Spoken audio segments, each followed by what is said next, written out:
Jay, Yeah. is that okay? I'm taking your video? Yeah. Okay. What do you call of that food? Sopas. Sopas. Oh, very good. Ano sa English yung maganda? Pretty. How about yung pogi? Handsome. Very good. Kakain na. It's time to eat. Galing. Eh, ano naman yung English ng lola?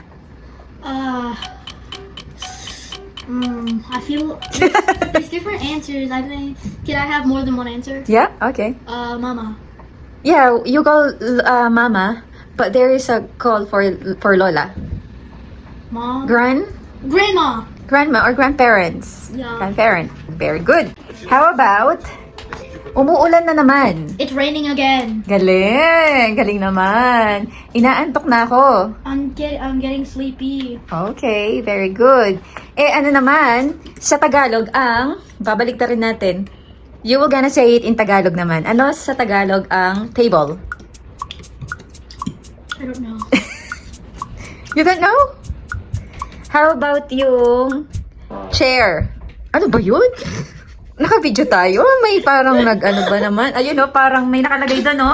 Ayan o, art free zone nga to eh. Tapos biglang mo to. Ano ba yan? Ano sa Tagalog yung chair? ID. Okay. I don't know. Upuan. So, that's to kailangan. You should know our language, our mother tongue. How about ano sa Tagalog yung curtain? Curtain. T. Okay. Ano? I don't know. Ano ba yan? How about yung glasses?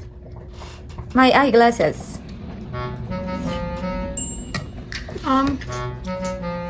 ID. Okay.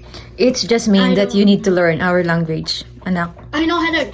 You know how to English, but you don't know how to Tagalog. Say it. Yeah, you should practice a little bit. Okay, next time again. Okay. Thank you. Bye-bye. Bye.